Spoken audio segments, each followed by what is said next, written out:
Talk to you a little bit about the challenges that our country faces, both from a national security perspective and economically, and then take a few questions. And I know you won't accuse me after I get through of just talking happy talk, because we have some big challenges. Having said that, I also believe that our country's been through some tough times before, and you can always rely on the American people ultimately to do what needs to be done, to make the sacrifices, to do the hard work, and to make the tough decisions that need to be done in the best interests of our country and future generations. But sometimes it takes a while to come to that point. The bad news is that the federal government is broke. $15 trillion in debt, 40 cents out of every dollar that the federal government spends today is borrowed money. When I got here in 2002, it would be typical of constituents to come to Washington and say, we'd like some money for this project or this other project, many of which, perhaps most of which, had their merit.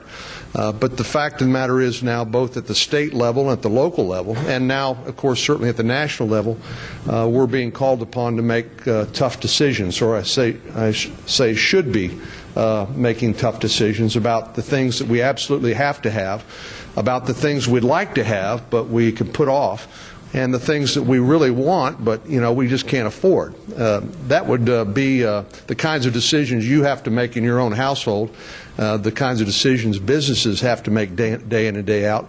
But it is not the kind of decision that has been made in the United States Senate for now more than 1,100 days. And by that I mean that the Congress has not passed a budget in more than 1,100 days, which to me is absolutely a scandal. But it is a fact. In the meantime, we know that the economy is starting to recover.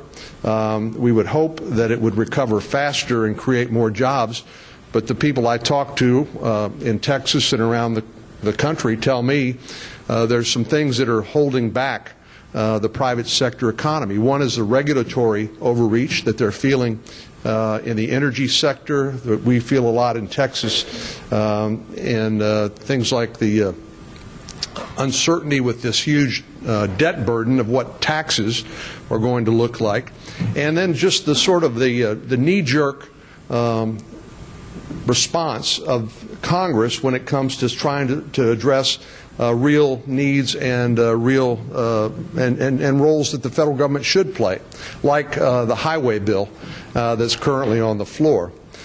Texas gets about 92 cents out of every dollar it sends to Washington in the formula spending under the gas tax.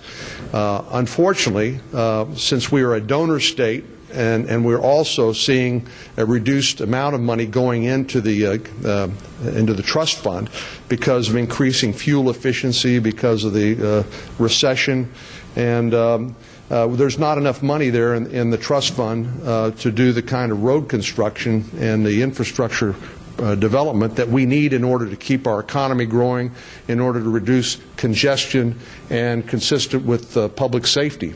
And in places like our state, because we're growing so fast, we feel that pinch even more. Unfortunately, the bill on the Senate floor right now proposes to do a 2-year extension of the highway bill, but to pay for it with 10 years of revenue.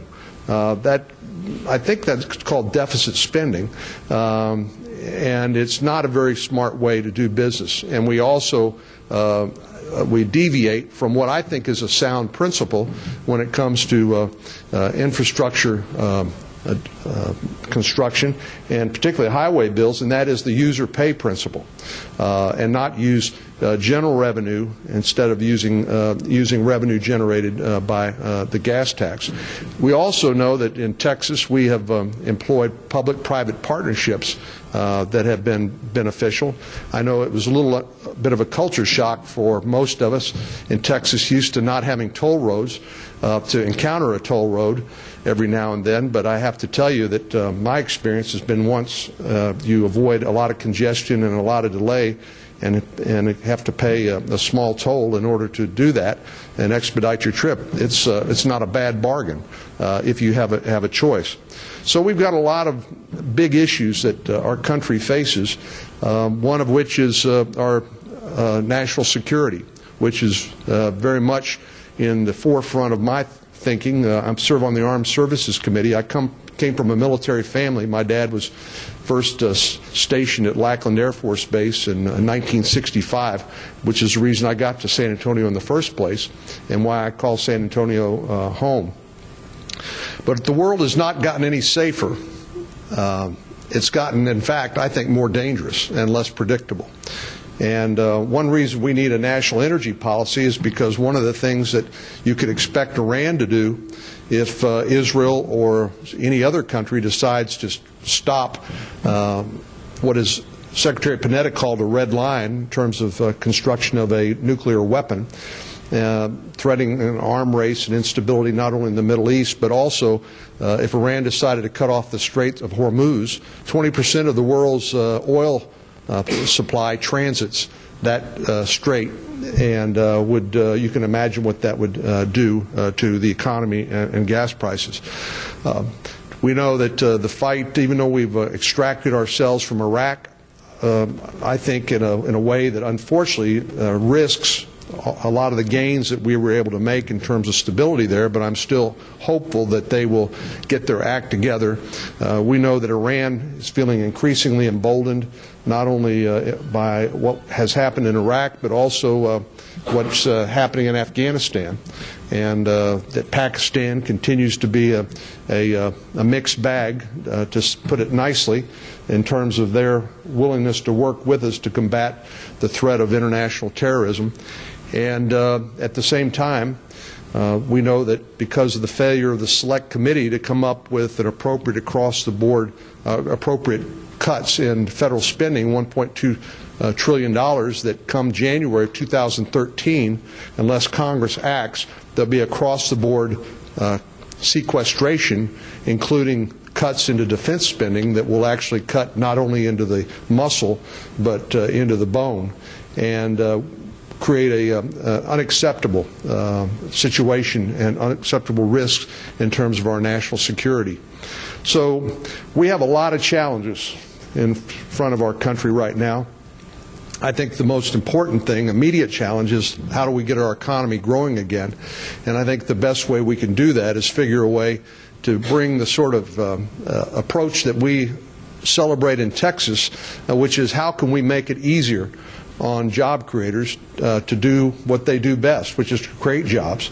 That's the reason why 47% of the new jobs created in America between 2006 and 2011 were created in our state, 47%, because we asked the question, how can we make it easier for the job creators to create jobs and to remove those burdens and impediments that unnecessarily get in their way. Unfortunately, the message from Washington seems to be, how can we create more uncertainty? How can we make it more difficult? How can we make it more onerous to create jobs with predictable results? Slow economic growth and jobs, unemployment unacceptably high. And we're not just talking about people unemployed, we're talking about people underemployed, working part-time who'd like to work full-time, or people who've simply just given up. If you look at the Bureau of Labor Statistics numbers, the participation rate for people in the economy has dipped. There's fewer and fewer people actually looking for work over the last few years, and that sends an ominous signal in terms of our economy and growth. And if we don't have a growing economy, if we don't have the receipts into the federal treasury we need to pay for things like infrastructure, to pay for things like national security, to pay for things like the safety net that I think we all agree that our country needs to have, then I think all of that is exposed to unnecessary risk. So these are challenging times, but I'm not here to tell you that I'm pessimistic about our future. I'm just telling you that we have some tough choices ahead, and I'm more than happy in my role as your senator to engage in that process of making tough choices and then explaining to my 26 million constituents what I thought those choices were and why I made the decision I did on your behalf. But right now, it seems like a lot of those decisions are being put off until after the next election. And I think that will, unnecessarily so, but I think that will, as a factual matter, be what will break the impasse and decide whether we will restore our country to the engine of economic growth and prosperity that's created not only that ability to provide a safety net for the most vulnerable, but provided the national security that's protected our country and our interests abroad, or we're going to turn into something like we see now over in the Eurozone, where countries have made promises they can't keep, which eventually those birds come home to roost. And that's the choice, I think, before the American people that's going to have to be made in November. Let me stop there on that happy note and maybe take or dodge a few questions for a few minutes. Yes, sir. Many argue that Detroit lost its footing over the fact that all automobile production, all research, all activities associated with the bureaucracy itself took place in Detroit, and yet the buying public was out elsewhere looking after their own interests. Has there ever been any thought of taking the various departments out of Washington, D.C., like locating the energy department in Texas, where energy is actually produced, or OSHA in Detroit, where the occupational safety issues take place, or certainly the Department of Agriculture? I don't think they throw anything to death in Washington, D.C. So, and incidentally, the Department of Agriculture announced this past week that the food stamp program is the highest ever, and yet they've also announced that they don't want people to feed wild animals because they need to learn to fend for themselves. So we're going to feed the people out of the Department of Agriculture, but we're going to tell the wild animals out there to fend for themselves so that the survival of the fittest will take place. Well, I think it makes a lot of sense to disperse government so that the bureaucrats and other people who run these agencies would have to live among real people in the real world, because there's undoubtedly a bubble here in Washington, D.C. and East Coast that separates it from a lot of the heartland and the mainland of America. I'm not optimistic about that happening, but it makes a lot of sense. And maybe that's the reason I'm not optimistic. They say common sense isn't all that common here in Washington, but it does. It's certainly there's no reason why we couldn't do it, and it'd probably be cheaper to do it, right? Rather than pay the high rents here in the district, have lower overheads, and also have the secondary benefit of having the people who are actually issuing regulations and making decisions live among the American people, as opposed to living in the bubble here in Washington. Yes, sir. So on the sequestration issue, 1.2 trillion in cuts, am I correct, is an accumulation of actual spending cuts over a 10-year period. Is that right? That's right. Okay. So even if that happened, that doesn't balance the annual budget. No. Quite upset about that cut. Yeah, I mean, it's $1.2 trillion when you're talking about a $15 trillion debt. Doesn't seem particularly bold. But what doesn't make sense in the sequestration is the way those cuts are dispersed. They're across the board, and they're not done in a smart and intelligent sort of way.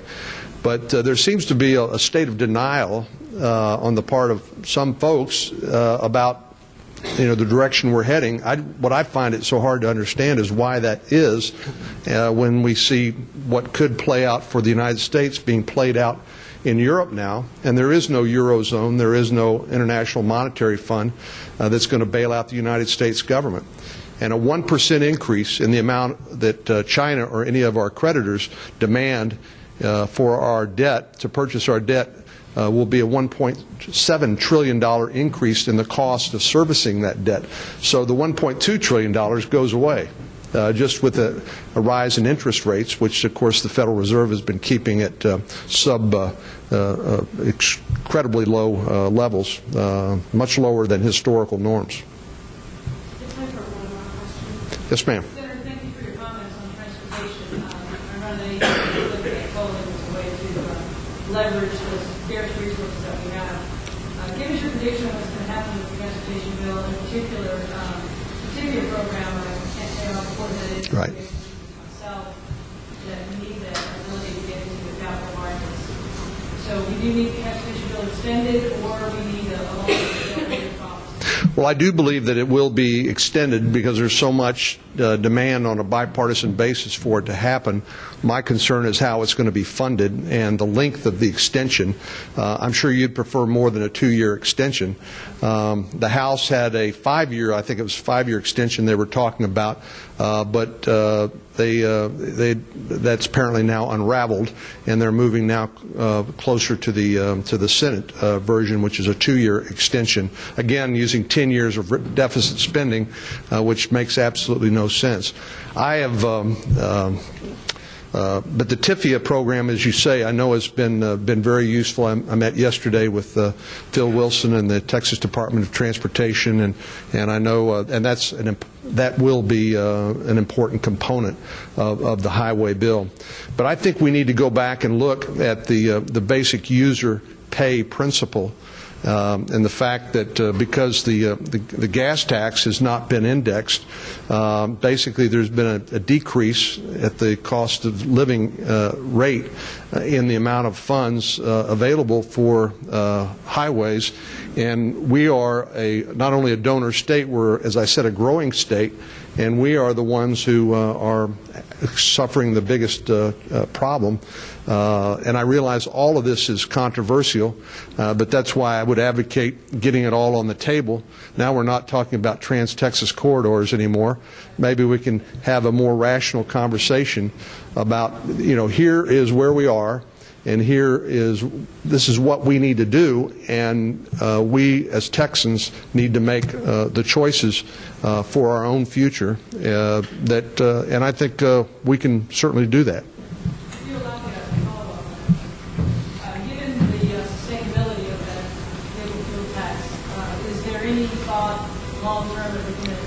Migrating to a vehicle mile tax? Migrating it?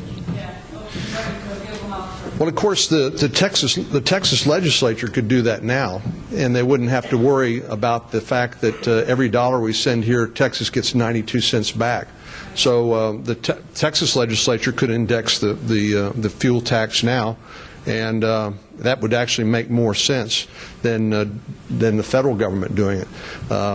Again, that's controversial. Some people are talking about it, flirting with it. I mean, the alternative is to spend 40% of borrowed money in general revenue in doing infrastructure construction, which is unsustainable. I'm sorry. First, thank you for joining us. You're welcome. But number two, you use the word rational conversation. I'm an attorney and I represent a lot of Mexican businessmen who come to live and invest their money. And I'll tell you, there's a frustration among folks who are in my business that immigration conversation is less rational than it should be. We hear so much about the bad news stories, and yet there's very little about the positives of immigration. Investors coming in before the right investment.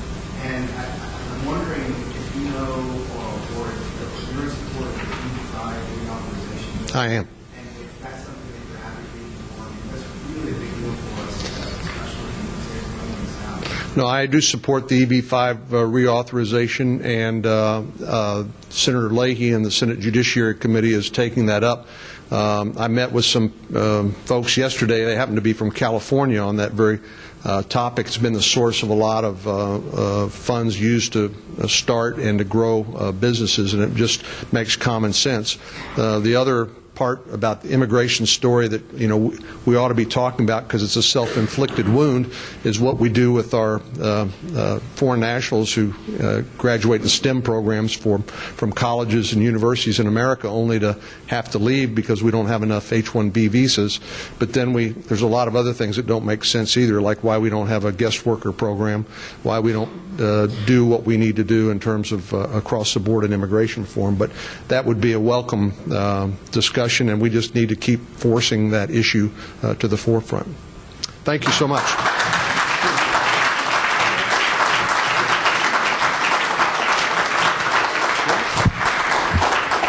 We have painted. This is the Alamo painting by a local artist to thank you.